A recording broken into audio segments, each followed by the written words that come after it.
चलिए, outcomes of democracy का next portion आज स्टार्ट करते हैं हम लोग। पहले छोटा सा रिकैप ले लेते हैं, पिछले क्लास में हम लोगों ने पढ़ा क्या था। तो हमने सबसे पहले पिछली क्लास में हमने देखा था डेमोक्रेसी के बारे में कि व्हाट इज डेमोक्रेसी, और उसके बाद डिक्टेटरशिप के बारे में देखा था। ये एक वर्ड मैप हमने देखा था, ओवरऑल डेमोक्रेसी कहाँ कहाँ है, कहाँ डेमोक्रेसी के अलावा अदर फॉर्म ऑफ गवर्नमेंट्स हैं। हमने देखा था कि डेमोक्रेसी को कहीं अगर हमें चेक करना हो तो कौन कौन से फैक्टर्स को हम चेक करेंगे, किन के बिहाफ पे बता सकते हैं कि हाँ यहाँ डेमोक्रेसी अच्छी है, यहाँ डेमोक्रेसी खराब है। तो वो ये सारे फैक्टर्स हम लोगों ने देखे थे। आई होप आप सभी ने नोट्स जरूर बनाए होंगे। बेटा नोट्स जरूर बनाइए, अदरवाइज कोई बेनिफिट नहीं है। ठीक है। इसके बाद हमने देखा था कैसे democracy other form of government से ज्यादा बेटर है। उसके बाद पॉलिटिकल आउटकम्स की बात की थी हमने, अकाउंटेबल, रिस्पॉन्सिव और लेजिटिमेट गवर्नमेंट को हमने देख लिया था, तीनों पोर्शंस को। अब आज आगे स्टार्ट करते हैं।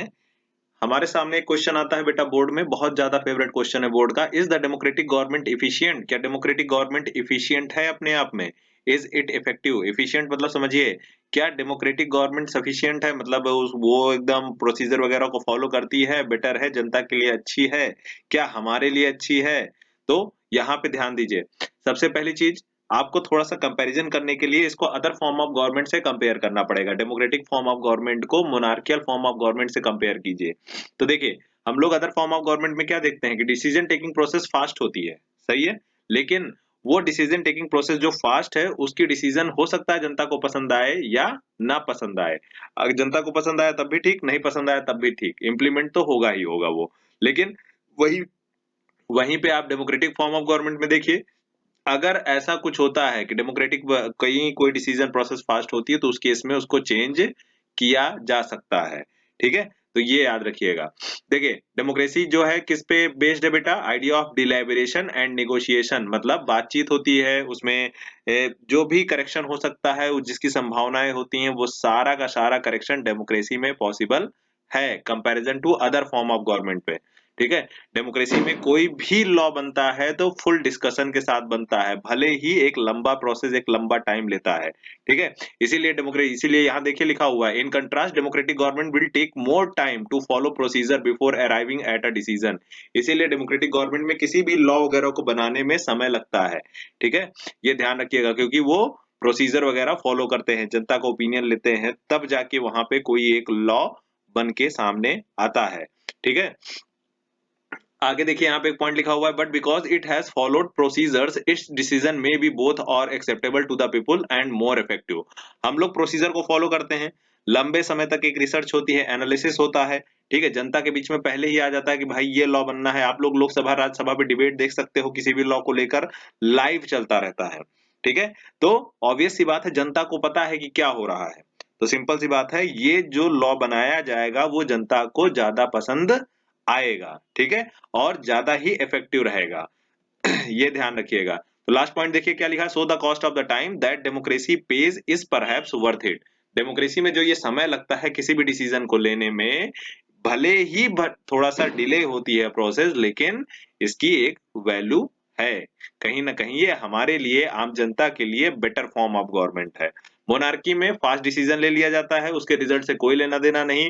अच्छा रिजल्ट आए तब भी ठीक, बेकार रिजल्ट आए तब भी ठीक। लेकिन डेमोक्रेटिक फॉर्म ऑफ गवर्नमेंट में कोई भी डिसीजन फास्ट इसीलिए नहीं लिया जाता क्योंकि वो जनता के हितों का ध्यान में रखा जाता है वहां पे। ये ध्यान रखिएगा। उसके बाद आगे चलते हैं। देखिए, ट्रांसपेरेंसी क्या है? तो सिंपल सी बात है, ट्रांसपेरेंसी मतलब गवर्नमेंट जो भी काम काज करती है, क्या उसके बारे में आपको पता रहता है? तो ऑब्वियस सी बात है, बिल्कुल पता रहता है। आप जिस भी गवर्नमेंट के काम पे नजर रखना चाहते हो, सारे के सारे गवर्नमेंट के कार्यों पर आप नजर रख सकते हो। करंट टाइम पे अगर कोई गवर्नमेंट मतलब कोई एक्सटर्नल मैटर है, जैसे एक्सटर्नल सिक्योरिटी मैटर वगैरह हो गया, तो उन सबको छोड़कर बाकी आप सारी जानकारी ले सकते हो। और इसके लिए गवर्नमेंट ने एक एक्ट भी पास किया है जिसका नाम है राइट टू इंफॉर्मेशन, आरटीआई बोलते हैं। ये कब पास हुआ था? 2005 में एक्ट पास हुआ था। इसके तहत कोई भी आम जनता सरकार के किसी भी डिसीजन प्रोसेस के बारे में पूरी जानकारी ले सकती है, चाहे कोई भी पुराना से पुराना हो, नए से नया हो। तो ऑब्वियस सी बात है, डेमोक्रेटिक फॉर्म ऑफ गवर्नमेंट में क्या ट्रांसपेरेंसी होती है। ठीक है, ट्रांसपेरेंसी का मतलब सभी लोग जानते होंगे, जिससे आर पार देखा जा सके। तो मतलब क्या, डेमोक्रेसी के कामकाज पे आप यहाँ आर पार तो नहीं देखना है। सिंपल सी बात है, डेमोक्रेसी के ऊपर क्या आप नजर रख सकते हो? तो यहाँ पे देखिए, ये ट्रांसपेरेंसी की छोटी सी डेफिनेशन, एक नंबर का क्वेश्चन आता है, ध्यान रखिएगा, अदरवाइज एमसीक्यू में पूछ लेगा। ठीक है, देखिए, a citizens who want to know if a decision was taken through a correct procedure can find this out। मतलब अगर कोई जनता जानना चाहती है कि बताओ जो डिसीजन लिया गया है ये करेक्ट प्रोसीजर से लिया गया है, इस पे डिलिब्रेशन हुआ है, डिबेट हुआ है कि नहीं हुआ है, तो वो सारी जानकारी इसके थ्रू ली जा सकती है। याद रखिएगा, he either she has the right and the means to examine the process of decision making। ठीक है, उसके पास पूरा अधिकार है कि वो डिसीजन मेकिंग प्रोसेस को एग्जामिन कर सके कि सही था डिसीजन मेकिंग, जो डिसीजन लिया गया है, जो भी लॉ बनाया गया है, लीगल तरीके से लिया गया बनाया गया है कि नहीं बनाया गया है। तो ये ट्रांसपेरेंसी अच्छे से याद कर लीजिएगा, 2 से 3 मिनट लगेगा आपको, 2-3 बार रिपीट करिए, अपने आप याद हो जाएगा। ठीक है, उसके बाद अगली हेडिंग देखिए बेटा, ये भी क्वेश्चन के फॉर्म में पूछा जाता है, how does democracy produce an accountable responsive and legitimate government. तो मैंने पीछे ही अकाउंटेबल रिस्पॉन्सिव लेजिटिमेट के बारे में पढ़ा दिया है आपको। ठीक है, जिन्होंने नहीं पढ़ा है प्रीवियस लेक्चर जरूर देख लीजिए बेटा। तो देखिए, डेमोक्रेटिक गवर्नमेंट ऑब्वियस सी बात है रिस्पॉन्सिबल है जनता के लिए। ठीक है, क्योंकि जनता के द्वारा बनी है, ऑब्वियस सी बात है जनता ने गवर्नमेंट को बनाया है, तो पूरी तरह से डेमोक्रेटिक गवर्नमेंट किसके ऊपर डिपेंड होगी बेटा, आम जनता के ऊपर डिपेंड होगी। और ऑब्वियस सी बात है डेमोक्रेटिक गवर्नमेंट जनता के ओपिनियन से ही बनेगी, तो it cares about the opinions, need and expectations of the people. अगर डेमोक्रेटिक गवर्नमेंट लोगों के ओपिनियन की, लोगों की जरूरतों की का ध्यान नहीं रखेगी, तो ऑब्वियस सी बात है जनता क्या करेगी, सरकार को उठा के चेंज कर देगी 5 साल के बाद। ठीक है, और सिंपल सी बात है डेमोक्रेटिक गवर्नमेंट में पीपल्स के पास राइट है अपने लीडर्स को चुनने का। ठीक है, और वो अपने लीडर्स के ऊपर कंट्रोल भी रखते हैं। तो सवाल आता है, हाँ ठीक है, हम लोग तो चुनते हैं, 5 साल में इलेक्शंस होता है, लेकिन हम लोग अपने लीडर्स को कंट्रोल कैसे करते हैं? तो सिंपल सा, 5 साल में जो इलेक्शंस होते हैं, आप अगर लीडर आपके हिसाब से नहीं चलता है तो आप क्या करते हो, दोबारा में उसे हरा देते हो, हटा देते हो। ठीक है, डेमोक्रेटिक गवर्नमेंट में क्या होती है, सिटीजंस जो है जितने भी डिसीजन मेकिंग प्रोसेस हैं उन सब में पार्टिसिपेट कर सकता है। तो सवाल आता है, क्या हम लोग डिसीजन मेकिंग प्रोसेस में पार्टिसिपेट करते हैं? ऑब्वियस सी बात है, आपने अपने क्षेत्र से एक रिप्रेजेंटेटिव इलेक्ट करके भेजा है ना बेटा, तो डायरेक्टली ना सही, इनडायरेक्टली आपके बिहाफ पे वो रिप्रेजेंटेटिव लोकसभा और राज्यसभा में खड़ा होकर बोलेगा ना आपके बिहाफ पे। तो सिंपल सी बात है, जनता डायरेक्टली या इनडायरेक्टली वे से डिसीजन मेकिंग प्रोसेस में इन्वॉल्व होती है, ध्यान रखिएगा। आगे देखिए, in this way the basic outcome of the democracy is that it produces a government accountable to the citizen। तो डेमोक्रेसी के द्वारा ये सारे ऊपर वाले फीचर क्या बताते हैं कि हाँ डेमोक्रेटिक फॉर्म ऑफ गवर्नमेंट कैसी है, जनता के प्रति अकाउंटेबल है। अकाउंटेबल मतलब क्या, उत्तरदायी है, ध्यान रखिएगा। ठीक है, डेमोक्रेसी प्रोड्यूसेस लेजिटिमेट गवर्नमेंट, आप सबको पता है वैधानिक सरकार होती है। ठीक है, कैसे लेजिटिमेट मतलब क्या, आप जानते हो हर 5 साल पे इलेक्शन होता है, पीपल्स को वोट देने का अधिकार होता है, जितने भी 18 साल है उससे बड़े लोग होते हैं, सबके सब वोटिंग देकर अपने लीडर्स को चुन सकते हैं, और जो भी मेजोरिटी पार्टी जीतेगी वही जाके गवर्नमेंट फॉर्म करेगी और गवर्नमेंट को कॉन्स्टिट्यूशन के हिसाब से रन करेगी। सिंपल सी बात है, इतना ध्यान रखिएगा। क्वेश्चन ये भी बोर्ड में पूछा गया है, आप लोग चाहे तो प्रीवियस ईयर क्वेश्चन पेपर उठा के देख सकते हैं। ठीक है, अगला क्वेश्चन देखिए बेटा, how do democratic government ensure transparency. ये भी मोस्ट इंपॉर्टेंट क्वेश्चन है बोर्ड के हिसाब से। ये याद रखना, चैप्टर चल रहा है, ये मत समझिएगा क्वेश्चन की प्रैक्टिस चल रही है। ठीक है, हेडिंग वाइज जैसा ये है वैसे ही हेडिंग डालकर आपको इन सारे पॉइंट्स को लिखना है और याद करना है। ठीक है तो देखो बार बार सेम पॉइंट्स रिपीट हो रहे हैं, आप फिर से देखो, डेमोक्रेटिक गवर्नमेंट कैसे इंश्योर करती है ट्रांसपेरेंसी को, तो make sure that decision process will be norms and procedure. तो जो भी डिसीजन लिया जाएगा वो सब नॉर्म्स एंड प्रोसीजर को फॉलो करके लिया जाएगा। फिर से देखिए वही आ गया, they allow every citizen to participate in the decision making directly और इनडायरेक्टली। हमने पिछले वाले में भी पढ़ा था कि जनता डायरेक्टली या इनडायरेक्टली वे से डिसीजन मेकिंग प्रोसेस में शामिल रहती है। ठीक है, citizens can examine what find out about the correctness of the procedure of decision making. बताया था ट्रांसपेरेंसी की डेफिनेशन, ये सिंपल सी बात है कि जो भी डिसीजन लिया गया है वो करेक्ट प्रोसीजर से लिया गया है कि नहीं लिया गया है, ये भी चेक करने का अधिकार किसके पास होता है, जनता के पास होता है। They are accountable to the people. जितनी भी डेमोक्रेटिक गवर्नमेंट होती है वो सब किसके प्रति उत्तरदायी होती है, डेमोक्रेसी के प्रति उत्तरदायी होती है। देख लीजिए, ओवरऑल ये चैप्टर कुछ भी नहीं है, अगर आप थोड़े बहुत स्टार्टिंग के 2 से 3 क्वेश्चन तैयार कर लोगे चाहे जो क्वेश्चन आए आप आसानी से उसका आंसर डिस्क्राइब कर ले जाओगे। ठीक है, ये ध्यान रखिएगा। तो इन सारे पॉइंट्स को एक बार फिर से तैयार कर लीजिएगा, पीछे वाले ही पॉइंट्स हैं, कोई नए पॉइंट्स नहीं है। चलिए आगे बढ़ते हैं। देखिए ये एक छोटा सा चार्ट जरूर अच्छे से तैयार कर लीजिएगा बेटा। पूछता है बताइए difference between democratic government and non democratic government. तो सिंपल सी बात है, डिसीजन मेकिंग प्रोसेस के रिस्पेक्ट में देख लेते हैं। सबसे पहला पॉइंट लिखा हुआ है, एक चार्ट देख लीजिए आप लोग ध्यान से। देखिए डेमोक्रेटिक गवर्नमेंट में no doubt decision making process कैसी है, स्लो है, सबको पता है, ठीक है। लेकिन वहीं पे नॉन डेमोक्रेटिक गवर्नमेंट में क्विक है, फास्ट है, ठीक है। इसके पीछे पहले ही रीजन बता दिया गया है कि जो डेमोक्रेटिक गवर्नमेंट है वहां पे डेमोक्रेटिक गवर्नमेंट में डिसीजन मेकिंग प्रोसेस स्लो क्यों है, क्योंकि वो नॉर्म्स एंड प्रोसीजर को फॉलो करते हैं, डिलेबरेशन होता है, डिस्कशन होता है, तो ऑब्वियस सी बात है ताकि जनता को वो चीज पसंद आए, इसके लिए ही इतना लंबा समय लगता है। तो डेमोक्रेटिक गवर्नमेंट इसीलिए स्लो है। वहीं नॉन डेमोक्रेटिक गवर्नमेंट में डिसीजन मेकिंग प्रोसेस कैसी है, फास्ट है, क्विक है, ठीक है। अब वहीं पे देखो कोई भी डिसीजन का इम्प्लीमेंटेशन डेमोक्रेटिक गवर्नमेंट में काफी स्लोली होता है। पहले लोकसभा से पास होगा, फिर राज्यसभा से पास होगा, फिर प्रेसिडेंट साइन करेगा, फिर जाके ब्यूरोक्रेट्स के पास जाएगा, फिर फाइनली हर स्टेट में जाके इम्प्लीमेंट होगा धीरे धीरे। तो काफी लंबा प्रोसेस होता है किसी भी डेमोक्रेटिक गवर्नमेंट के डिसीजन को इम्प्लीमेंट करने में, ठीक है। वहीं पर नॉन डेमोक्रेटिक गवर्नमेंट में इम्प्लीमेंटेशन बहुत फास्ट होता है। मतलब आज आपने कानून रात को बनाया, सुबह इम्प्लीमेंट कर दिया, खत्म कहानी, अनाउंस करवा दिया, ठीक है। उसमें किसी से आपको पूछना नहीं है, कुछ बताना नहीं है किसी को, ठीक है। अब देखो डेमोक्रेटिक गवर्नमेंट को सर्टेन प्रोसीजर्स को फॉलो करना पड़ता है, वहीं नॉन डेमोक्रेटिक गवर्नमेंट को कोई प्रोसीजर फॉलो करने की जरूरत नहीं है, ठीक है। लास्ट वाला पॉइंट देख लीजिए, फिर से रिपीट हुआ है, डेमोक्रेटिक गवर्नमेंट किसके ऊपर बेस्ड है बेटा, डिलिबरेशन एंड नेगोशिएशन के ऊपर, मतलब बातचीत होती है, वार्तालाप होती है, डिस्कशन होता है। वहीं नॉन डेमोक्रेटिक गवर्नमेंट जो होती है उसमें कोई डिलिबरेशन नहीं होगा, कोई पब्लिक ओपिनियन नहीं लिया जाएगा, सिंपल सी बात है, जो मन में आएगा वही डिसीजन फाइनल रहेगा, ठीक है। ये ध्यान रखिएगा। तो यहां तक आपने जो देखा ये पॉलिटिकल आउटकम पूरा था, ध्यान रखिएगा। तो ये पूरा देख लीजिए, जितने इंपॉर्टेंट क्वेश्चन बनते हैं वो भी हेडिंग वाइज मैंने डिस्क्राइब कर रखे हैं, और लास्ट में डेमोक्रेटिक और नॉन डेमोक्रेटिक गवर्नमेंट के बीच का डिफरेंस चार्ट भी आपके पास है। तो इनके पॉइंट्स अच्छे से लिख लीजिएगा, याद जरूर कर लीजिएगा। चलिए इकोनॉमिक आउटकम को देख लेते हैं बेटा। तो क्या डेमोक्रेटिक गवर्नमेंट, अब यहां समझिए, पहले इकोनॉमिक आउटकम पढ़ने से पहले आप लोगों को अपने दिमाग में बिठा लो बेटा कि हमें पता करना है कि डेमोक्रेटिक गवर्नमेंट और नॉन डेमोक्रेटिक गवर्नमेंट दोनों में से इकोनॉमिक रिजल्ट किसका अच्छा रहा है, मतलब कौन सा देश इकोनॉमिकली स्ट्रांग हुआ है। तो इकोनॉमिक आउटकम चेक करने के लिए, इकोनॉमिक रिजल्ट चेक करने के लिए डेमोक्रेसी का हम लोग क्या क्या देखेंगे, इकोनॉमिक ग्रोथ देखेंगे उस देश का, डेवलपमेंट देखेंगे उस देश में कितना डेवलपमेंट हुआ है, रिडक्शन ऑफ पॉवर्टी, गरीबी को मिटाया गया है कि नहीं मिटाया गया है, इनइक्वालिटी, समाज में जो सोसाइटी में इनइक्वालिटी है वो खत्म की गई है कि नहीं खत्म की गई है। तो ये सारे फैक्टर्स इकोनॉमिक आउटकम में चेक किए जाते हैं। बात समझ में आई कि नहीं? तो ये छोटे छोटे फैक्टर्स हैं, अच्छे से अपने दिमाग में बिठा लीजिए इनको। चलिए अगले पे चलते हैं बेटा। कौन कौन से फैक्टर्स हैं जिनके कारण किसी भी देश की इकोनॉमी चेंज होती है, उसका मतलब उसकी ग्रोथ डिपेंड करती है उनके ऊपर। इकोनॉमिक ग्रोथ होगी, कितनी ज्यादा होगी, कितनी कम होगी, तो कौन कौन से फैक्टर हैं जो इस पे इम्पैक्ट डालते हैं। तो सबसे पहली चीज पॉपुलेशन, ऑब्वियस सी बात है, पॉपुलेशन फैक्टर बहुत बड़ा रोल है। जैसे आप लोग कभी भी देखिए बहुत सारी रैंकिंग्स आती हैं, happiness ranking, world hunger index, इस तरह की बहुत सारी रैंकिंग आपकी जारी की जाती हैं। कौन सा देश रिच है, प्रॉस्पेरस है, कहाँ पे कौन सा पीसफुल कंट्री है। तो इसमें आप देखोगे यूरोपियन कंट्रीज में कुछ देश आते हैं जैसे नॉर्वे, स्वीडन, डेनमार्क।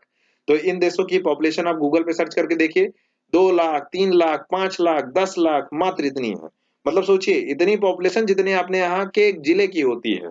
जिले में छोड़िए, एक ग्राम सभा की आप कह सकते हो, अगर बड़ा ग्राम सभा है तो वहां की पॉपुलेशन होती है। तो ऑब्वियस सी बात है, जिस देश की पॉपुलेशन कम होगी इकोनॉमिक ग्रोथ ज्यादा होगी, जिस देश की पॉपुलेशन ज्यादा होगी उसकी इकोनॉमिक ग्रोथ स्लो डाउन हो जाएगी ऑटोमेटिकली। बात समझे कि नहीं? अमेरिका देख लीजिए, इतना बड़ा कॉन्टिनेंट है, और देख लीजिए पॉपुलेशन वाइज किस नंबर पे आता है। सबसे पहले नंबर पे इंडिया, दूसरे नंबर पे चाइना, सॉरी पहले नंबर पे वैसे चाइना है लेकिन हम लोग जल्दी ही आ जाएंगे, उसकी टेंशन बिल्कुल मत लीजिए। पहले नंबर पे चाइना, दूसरे नंबर पे इंडिया, फिर इंडोनेशिया, ठीक है। और अमेरिका कहीं जाके 5वें, 6ठे, 7वें नंबर पे आता है, लेकिन एरिया वाइज देखिए तो अमेरिका तीसरे नंबर पे ही है, सबसे ज्यादा एरिया उसके पास है, ठीक है। तो ये ध्यान रखिएगा, इसीलिए अमेरिका की इकोनॉमिकल ग्रोथ ज्यादा है, वहां के किसान बड़े बड़े फॉर्म रखते हैं। और वहीं पे अपने यहाँ के किसानों को देख लीजिए, यहाँ पे मेड़ काट देते हैं तो उसके लिए लड़ाई हो जाती है, आप खुद अंदाजा लगा लो, ठीक है, कितने छोटे खेत हैं आपके पास, ठीक है। साइज ऑफ द नेशन, आपके नेशन के साइज के ऊपर भी डिपेंड करता है। जो जितना बड़ा देश उतना ज्यादा इकोनॉमिकली ग्रो करेगा, ऑब्वियस सी बात है, जितना बड़ा देश होगा उतने ज्यादा नेचुरल रिसोर्स होंगे आपके पास, सिंपल सी बात है, ठीक है। नेचुरल रिसोर्स सभी लोग जानते हो जो नेचर में पाए जाते हैं, जैसे आयरन ओर हो गया, मैग्नीशियम ओर हो गया, ये सब क्या है, नेचुरल रिसोर्स हैं। एग्रीकल्चर फील्ड हो गई, ये सब क्या है, फॉरेस्ट हो गया, ये सब नेचुरल रिसोर्स है। तो जिस देश में ये सारी चीजें ज्यादा होंगी, ऑब्वियस सी बात इकोनॉमिकली ग्रोथ उसकी ज्यादा होगी। रिलेशनशिप विथ अदर कंट्रीज, जिस देश के संबंध दूसरे देशों से बहुत अच्छे होंगे, इकोनॉमिकली ग्रो करेगा, हर देश उस देश में आना चाहेगा, टूरिज्म बढ़ेगा तो पैसा आएगा, ऑब्वियस सी बात इकोनॉमिकली ग्रोथ होगी उससे। ग्लोबल सिचुएशन, पूरे विश्व में उसकी स्थिति कैसी है, अच्छी कंडीशन में है कि खराब कंडीशन में, जैसे पाकिस्तान में टेररिज्म है तो कोई भी कंपनी वहां जाके कोई अपनी फैक्ट्री नहीं सेटअप करना चाहेगी, उसकी ग्लोबल सिचुएशन बहुत खराब है। ठीक है।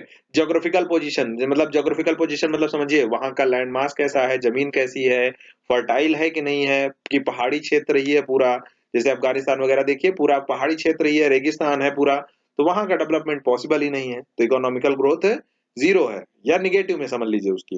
ठीक है। तो अब ये भी ध्यान रखिएगा, ऐसा नहीं है कि ज्योग्राफिकल पोजीशन पे ही पूरी तरह से डिपेंड करता है, ऊपर वाले भी सारे फैक्टर्स हैं। ठीक है। अब उसके बाद economic policies of the government, most important. ऊपर वाले फैक्टर्स एक बार फिर भी मतलब नेग्लेक्ट किए जा सकते हैं, लेकिन लास्ट वाला फैक्टर्स मोस्ट इंपॉर्टेंट है, ध्यान रखिएगा। क्या मतलब, जो गवर्नमेंट जितनी अच्छी इकोनॉमिक पॉलिसीज बनाएगी, उस देश की इकोनॉमिकल ग्रोथ उतनी ही ज्यादा होगी। एग्जाम्पल के लिए आप देख लीजिए, चाइनीज गवर्नमेंट ने अपने यहाँ मतलब, अब भाई देखिए ह्यूमन राइट्स के ग्राउंड पे देखा जाए तो चाइना ने अपने यहाँ लोगों के ऊपर बहुत अत्याचार किए, लेकिन चाइनीज गवर्नमेंट ने क्या किया, बाकी बाहर वाली कंट्रीज को बहुत सारी सहूलियत दी कि आप आइए हमारे यहाँ के लेबर से 18-18 घंटे काम कराइए, 20-20 घंटे काम कराइए, तनख्वाह आधी से आधी दीजिए, कोई दिक्कत नहीं हमको। तो जितनी भी कंपनियां रही, ज्यादा से ज्यादा प्रॉफिट कमाने के चक्कर में चाइना पहुंच गई अपनी अपनी फैक्ट्री लेकर, उन्होंने फैक्ट्री चाइना में स्टेब्लिश कर दी।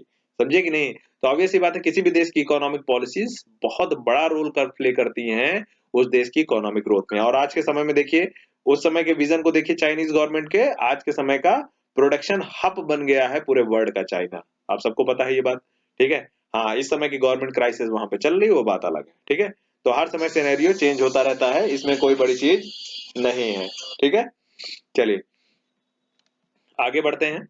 तो ये सारे छोटे छोटे पॉइंट्स हैं, इनको अच्छे से दिमाग में रखिएगा। इकोनॉमिकल ग्रोथ एंड डेवलपमेंट, तो इकोनॉमिकल ग्रोथ कैसे पॉसिबल है और डेवलपमेंट कैसे हो सकता है, देखिए तो ऑब्वियस सी बात है, देखिए सारे फैक्टर्स अभी हमने थोड़ी देर पहले डिस्कस किए हैं, population size, global situation, cooperation from other countries, ये सारे फैक्टर्स हैं जिनके ऊपर कहीं ना कहीं इकोनॉमिकल ग्रोथ डिपेंड करती है। ठीक है। आगे देखिए बेटा, the difference in the rates of the economical development between less developed countries with dictatorship and democracies is negligible। इसका मतलब समझिए, देखिए अपने दिमाग में दो तीन एग्जांपल ले लीजिए, आसानी से स्टोरी समझ में आ जाएगी। देखिए, डेमोक्रेसी होने का मतलब ये नहीं कि, ये जरूरी नहीं कि वहां का इकोनॉमिकल डेवलपमेंट हो गया हो। एग्जांपल के लिए देखिए, यूएसए एक डेमोक्रेटिक कंट्री है, नो डाउट बहुत पावरफुल है, इकोनॉमिकली सबसे डेवलप्ड नेशन है। ठीक है।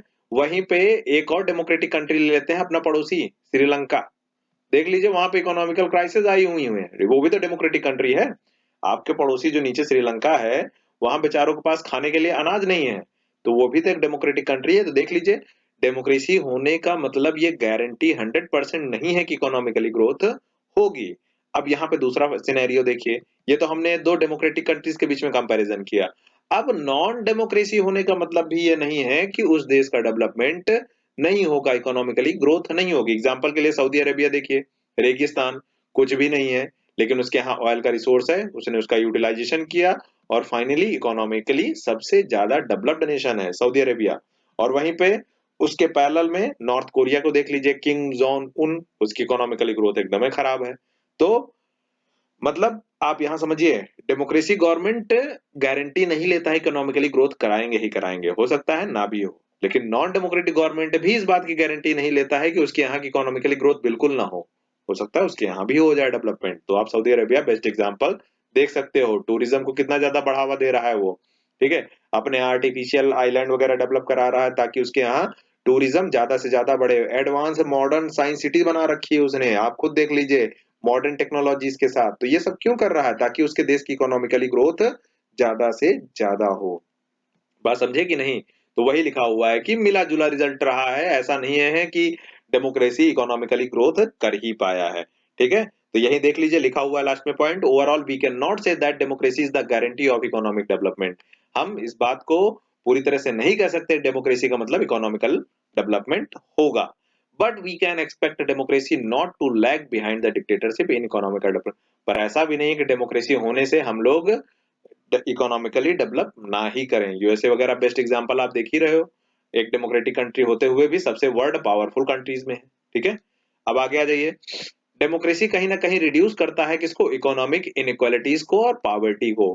ठीक है, याद रखिएगा, वही नॉन डेमोक्रेटिक कंट्रीज में ऐसा कुछ नहीं होता है, पर डेमोक्रेसी इस मामले में सक्सेसफुल हुई है। उसने इकोनॉमिक इनइक्वालिटी को खत्म करने की कोशिश की है। आप देखिए, आपके यहाँ कोई भी पॉलिसी बनती है तो ऐसा थोड़ी ना होता है कि सिर्फ अमीरों के लिए बनेगी या सिर्फ गरीबों के लिए बनेगी। सबको बराबर का राइट दिया जाता है, सबको इक्वल स्टेटस दिया जाता है। तो डेमोक्रेसी इकोनॉमिक इनइक्वालिटी को खत्म कर पा रही है, पॉवर्टी को खत्म कर पा रही है। ठीक है, तो देखिए आप ध्यान दीजिए, democracy have growing economic inequalities. थोड़ा बहुत इसमें बढ़ता हुआ हमें इकोनॉमिक इनइक्वालिटी दिख रहा है, किसमें, डेमोक्रेसी में।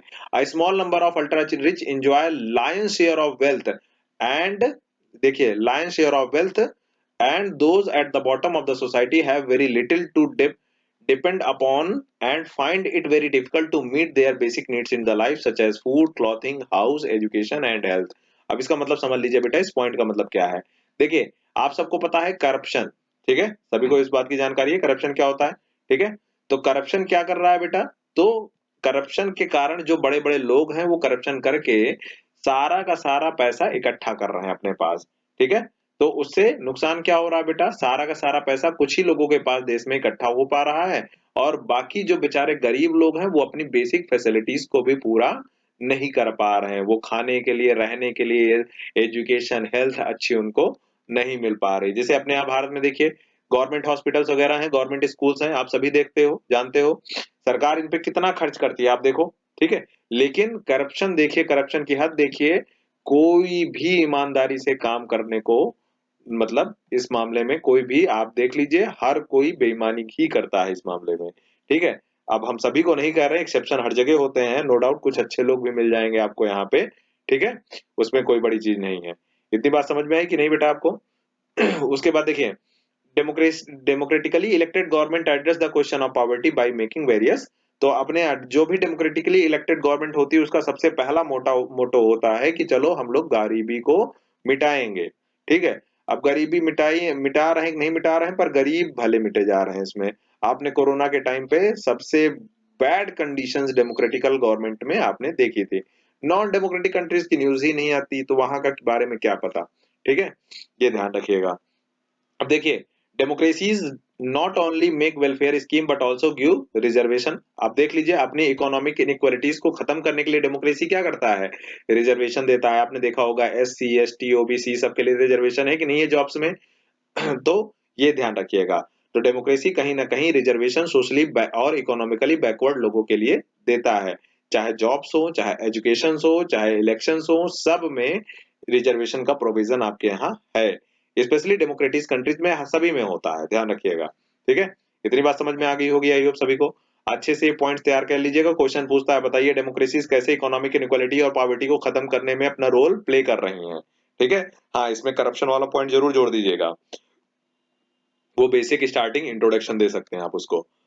चलिए, अब अगली हेडिंग पे आ जाते हैं। फाइनली इकोनॉमिकल आउटकम यहीं पे खत्म हो जाता है बेटा आपका। अब सोशल आउटकम पे आ जाते हैं। तो सोशल आउटकम मतलब सामाजिक रिजल्ट क्या रहा है, डेमोक्रेसी से लोगों का आत्मसम्मान बढ़ा है या घटा है, लोगों की फ्रीडम बढ़ी है या घटी है, ये बताएगा सोशल आउटकम। इकोनॉमिकल आउटकम जेब में पैसा बता रहा था कि डेमोक्रेसी आई तो मतलब क्या सब लोग अमीर हो गए, तो हमने देखा नहीं, ऐसा जरूरी नहीं है कि सब अमीर ही हो जाएं। ठीक है, वहीं पे अब सामाजिक आउटकम देखना है, सामाजिक रिजल्ट क्या रहा हमारे। तो डेमोक्रेसी ने क्या लोगों को एक सम्मान दिया, क्या फ्रीडम दी, ये हमें सोशल आउटकम में चेक करना है। तो देख लीजिए, सोशल आउटकम के बारे में एक लाइन आपकी लिखी हुई है, democracy should be accommodating social diversities and provide dignity and freedom to the citizen. कहीं ना कहीं डेमोक्रेसी ये सोशल डाइवर्सिटी एकोमोडेट करता है, मतलब डेमोक्रेसी के पास ही ये ऑप्शन है कि different different religion, different different caste के लोगों को एक साथ रखने की क्षमता डेमोक्रेसी के अंदर है। आप देख लो, इंडिया जैसी कंट्री में कितने डिफरेंट डिफरेंट कल्चर्स आपको मिल जाएंगे। आप मतलब 100 किलोमीटर बस अपनी जगह चेंज कर दीजिए, आपको एक डिफरेंट कल्चर जरूर मिल जाएगा वहां पे। ठीक है, तो ये काबिलियत किसके अंदर है, डेमोक्रेसी के अंदर है। नॉन डेमोक्रेटिक कंट्रीज में देख लीजिए, सोशल डाइवर्सिटीज वगैरह एकोमोडेट वो नहीं कर सकते। एग्जाम्पल के लिए आप देखो चाइना, चाइना या तो बुद्धिज्म को प्रमोट करता है या कन्फ्यूशियस लाओत्से धर्म को प्रमोट करता है। बाकी आप देख लीजिए उइगुर मुसलमान जो वहाँ के मुस्लिम्स हैं, उन सब की मस्जिद वगैरह, उनके कल्चर वगैरह, ट्रेडिशन वगैरह सब कुछ खत्म कर दिया उन्होंने। ठीक है, तो ना उनके पास कोई खुद की डिग्निटी रह गई, ना उनके पास कोई फ्रीडम रह गया प्रोफेस करने का। लेकिन वहीं पर डेमोक्रेटिक कंट्रीज में आप देख लीजिए, अभी रिसेंटली एक हिजाब वाला केस हुआ था, आप सबने देखा था। तो आप सबके पास पूरे राइट्स हैं, आपकी डिग्निटी, आपके आत्मसम्मान की रक्षा डेमोक्रेसी करता है। हर तरीके की फ्रीडम आपके पास है। आई होप ये बात सभी को समझ में आ गई होगी। चलिए आगे बढ़ते हैं। Democracy accommodates social diversity. तो कहीं ना कहीं अभी हमने थोड़ी देर पहले बात की, डेमोक्रेसी के पास ही ऐसी क्षमता है कि वो सोशल डाइवर्सिटी को एक्मोडेट करता है, मतलब सारी विविधताओं को रख सकता है। ठीक है तो देखिए क्या लिखा हुआ है, democracy usually developed a procedure to accommodate. Democracy के पास प्रोसीजर ही ऐसा है कि वो सोशल डाइवर्सिटी को एक्मोडेट कर पाए। ठीक है, इससे क्या होता है बेटा, सोशल टेंशंस को कम किया जा सकता है। ठीक है, जैसे आपने दो पॉलिटिक्स में चैप्टर 1 पढ़ा होगा आपने, पावर शेयरिंग याद है सभी को, बेल्जियम और श्रीलंका। एक ने सोशल डाइवर्सिटी को एक्मोडेट किया था, दूसरे ने सोशल डाइवर्सिटी को एक्मोडेट नहीं किया था। तो उसने एक जगह सिविल वॉर हो गई, दूसरा सबसे पीसफुल रीजन बना। ठीक है, और दोनों ही डेमोक्रेसी कंट्री थी। तो यहाँ पे फिर से एक पॉइंट आता है कि डेमोक्रेसी होने का मतलब ये नहीं है कि हर डेमोक्रेटिक कंट्री सोशल डाइवर्सिटी एक्मोडेट करेगी। ठीक है, मे भी कर सकती है, मे भी नहीं। हाँ, लेकिन उसके पास ये मैकेनिज्म जरूर होता है कि वो अपने यहाँ चाहे तो सोशल डाइवर्सिटी को अच्छे से एक्मोडेट कर सकती है। देखिए अगला पॉइंट यही लिखा हुआ है, no society can fully permanently resolve conflict among different group. सबके यहाँ छोटी मोटी लड़ाइयां होती रहती हैं आपस में ग्रुप्स में। तो हर जितनी भी डेमोक्रेटिक कंट्री है, जरूरी नहीं है कि वहां सभी जितने भी ग्रुप्स हैं, जितने भी रिलीजियस डिफरेंट डिफरेंट ग्रुप्स हैं, उन सब की सारी समस्याओं को हल कर ही दे डेमोक्रेसी। ठीक है, लेकिन कहीं ना कहीं डेमोक्रेसी के द्वारा इसको अच्छे से हैंडल किया जा सकता है, सोशल डिफरेंसेस को, डिवीजन को और कॉन्फ्लिक्ट्स को रिजॉल्व किया जा सकता है आसानी से। वहीं नॉन डेमोक्रेटिक कंट्रीज में ऐसी कोई गुंजाइश नहीं रहती, वहां तो सीधा फरमान तुगलकी फरमान निकलेगा कि सर कलम कर दिया जाए अगले का। ठीक है तो देखिए डेमोक्रेसी किस तरह से सोशल डाइवर्सिटीज को एक्मोडेट करता है, तो कितने तरीके हैं। तो डेमोक्रेसी डेवलप्स कॉम्पिटिटिव एटीट्यूड, मतलब डेमोक्रेसी के अंदर कहीं ना कहीं कॉम्पिटिटिव एटीट्यूड होता है, मतलब हर देश दूसरे देश से अच्छा बनना चाहता है। तो सिंपल सी बात है, इस कंपटीशन के कारण सोशल डाइवर्सिटीज को एक्मोडेट करना पड़ेगा। डेमोक्रेसी जो है वो कहीं ना कहीं प्रोसीजर डेवलप करता है कंपटीशन का। ठीक है, सोशल क्लासेस के बीच में रिजर्वेशन वगैरह देकर, ताकि वो भी आसानी से मेन स्ट्रीम में आ पाए। ठीक है, अब ये सारी फैसिलिटीज जब रिजर्वेशन वगैरह दे दी जाती हैं, तो इसका बेनिफिट क्या मिलता है, जो भी कॉन्फ्लिक्ट्स वगैरह होने होते हैं, सोशल टेंशन वगैरह होनी होती है, उसको कम कर देती है डेमोक्रेसी। ठीक है, डेमोक्रेसी के अंदर नेगोशिएशन का मैकेनिज्म होता है, मतलब बातचीत करेंगे भाई बैठकर, कोई समस्या होगी किसी कम्युनिटी को तो सरकार बैठकर बात करती है कि बताइए आपकी क्या समस्या, हम सॉल्व कर सकते हैं। अभी रिसेंटली अगर आप लोगों ने न्यूज थोड़ी बहुत भी देखी होगी, तो जैन लोगों का एक प्रसिद्ध तीर्थ स्थल था, जिसको लेकर गवर्नमेंट ने उसे टूरिस्ट प्लेस डिक्लेयर कर दिया था। तो उसको लेकर सारे जैनों ने विरोध किया था। फाइनली गवर्नमेंट ने बैठकर निगोशिएट किया, बात की कि भाई आपको नहीं पसंद आया, कोई दिक्कत नहीं, हम उसको टूरिस्ट प्लेस डिक्लेयर नहीं करेंगे, खत्म कर दिया। ठीक है, तो ये चीज कहाँ पॉसिबल है, डेमोक्रेसी में ही पॉसिबल है। नॉन डेमोक्रेटिक कंट्रीज में तो ऐसा पॉसिबल, ऐसी कोई भी पॉसिबिलिटी नहीं है। ठीक है, तो ये देखो फिर से ये वाली, no society can fully permanently resolve conflict, और यहाँ देखो ये वाला पॉइंट। ठीक है, ये दोनों ही सेम पॉइंट्स हैं, तो वही बात फिर से यहाँ लिखी है। ठीक है, democracy are the best, democracies are the best suited to produce this outcome. तो कहीं ना कहीं सोशल आउटकम को दूर करने में सबसे ज्यादा सक्षम कौन रही है, डेमोक्रेसी। नॉन डेमोक्रेटिक गवर्नमेंट के पास ऐसी कोई पावर नहीं है कि सोशल डिफरेंसेस को वो खत्म कर पाए। लेकिन सोशल डिफरेंसेस को मिनिमाइज करने की कहीं ना कहीं सबसे ज्यादा जो रिजल्ट अच्छे आए हैं, वो किसमें आए हैं बेटा, डेमोक्रेसी में आए हैं। बात समझे कि नहीं। चलिए अगले पे आ जाते हैं, dignity and freedom of the citizens. क्या लोगों का आत्मसम्मान बढ़ा है कि नहीं बढ़ा, और फ्रीडम मिलती है कि नहीं, फ्रीडम इसमें डेमोक्रेसी मिलती है। तो आप सब जानते हो, इसका जवाब तो सबके पास है। आपका आत्मसम्मान प्रधानमंत्री से कम नहीं है, आप सब जानते हो। अगर आपके सामने प्रधानमंत्री आ जाए, तो जरूरी नहीं कि आप उसके पैरों में गिर जाओ। आप चाहो तो उसके सामने खड़े रह सकते हो, उसके साथ कुर्सी लगाकर बैठ सकते हो, कोई दिक्कत नहीं है। वहीं पे अगर कोई मोनार्कियल फॉर्म ऑफ गवर्नमेंट होती, तो क्या आपकी हिम्मत होती कि राजा के साथ जाकर उसके बगल में बैठ जाएं आप, या उसके सामने मतलब आप सीधा उससे जाके गले मिल लें। ऐसी हिम्मत आपके पास नहीं होगी वहां पे। तो डेमोक्रेसी कहीं ना कहीं लोगों की डिग्निटी को मेंटेन करता है और आपको सारी फ्रीडम्स देता है। तो ध्यान दीजिए, यहाँ पे एक पॉइंट लिखा हुआ है, democracy stand much superior to any other form of government for promoting, देख लीजिए डेमोक्रेसी सबसे सुपीरियर है, ये ध्यान रखिएगा। लोगों की रिस्पेक्ट, लोगों की डिग्निटी को मेंटेन करने में डेमोक्रेसी का सबसे बड़ा रोल रहा है, ठीक है। हर every citizen want to receive the respect from the fellow beings, हर कोई सम्मान चाहता है समाज में। आप भी, अगर कोई टीचर आपको अभी पीट दे तो सिंपल सी बात है, आपको तुरंत फील हो जाता है। आप सम्मान चाहते हो, सोचो आप इस समय सीख रहे हो चीजों को, अगर कोई आपको डांट दे, मार दे, तो आपने कहीं ना कहीं मन में उसको लेकर आपको लगता है कि आपकी डिग्निटी के साथ खिलवाड़ हुआ है, पर ऐसा कुछ नहीं है। आपकी स्टूडेंट लाइफ है, अभी आपके सीखने का टाइम है, अभी आपको डिग्निटी पे कम, नॉलेज पे ज्यादा ध्यान देना चाहिए, ध्यान रखिएगा। पर डेमोक्रेसी इतनी फैसिलिटी आपको भविष्य में देगा, उसके लिए बिल्कुल परेशान ना हो। देख लो, सीबीएसई ने एजुकेशन बना रखा है, पॉलिसी बना रखी है कि अगर कोई भी टीचर आपको एक डंडा तक मार दे तो टीचर को जेल हो सकती है। तो अब इससे ज्यादा क्या चाहिए, तुम्हारी डिग्निटी मेंटेन तो हो रही है ना, ठीक है। अब आगे देखो, sometimes conflict arises among individual as they feel that they are not treated with due respect, कहीं ना कहीं थोड़े बहुत लड़ाई झगड़े हो जाते हैं जब किसी को लगता है कि नहीं भाई, उसकी डिग्निटी को मेंटेन नहीं किया जा रहा है, उसको समाज में सम्मान नहीं मिल रहा है, तो वो ऑब्वियस सी बात है, लड़ाई झगड़ा करता है, कॉन्फ्लिक्ट अराइज होता है। तो ये कोई बड़ी बात नहीं, आप यहाँ पे कॉन्फ्लिक्ट क्रिएट कर सकते हो, डेमोक्रेसी में इतनी फैसिलिटी आपको मिलती है, ठीक है। The passion for the respect and freedom are the basis of democracy, कहीं ना कहीं यही रिस्पेक्ट और फ्रीडम के चक्कर में ही तो आपको डेमोक्रेसी मिली हुई है, यही एक पैशन है जो आपको डेमोक्रेसी मेंटेन कराए हुए है। अगर ये दो फैक्टर हटा दिए जाएं तो डेमोक्रेसी की उतनी बड़ी वैल्यू नहीं रह जाएगी। तो डेमोक्रेसी में आपको रिस्पेक्ट और फ्रीडम भर भर के मिल रही है, ठीक है, ये ध्यान रखिएगा। Democracies throughout the world have recognised and achieved this, कहीं ना कहीं डेमोक्रेसीज ने इस चीज को अचीव किया है पूरे विश्व में, रिस्पेक्ट और फ्रीडम को, ठीक है।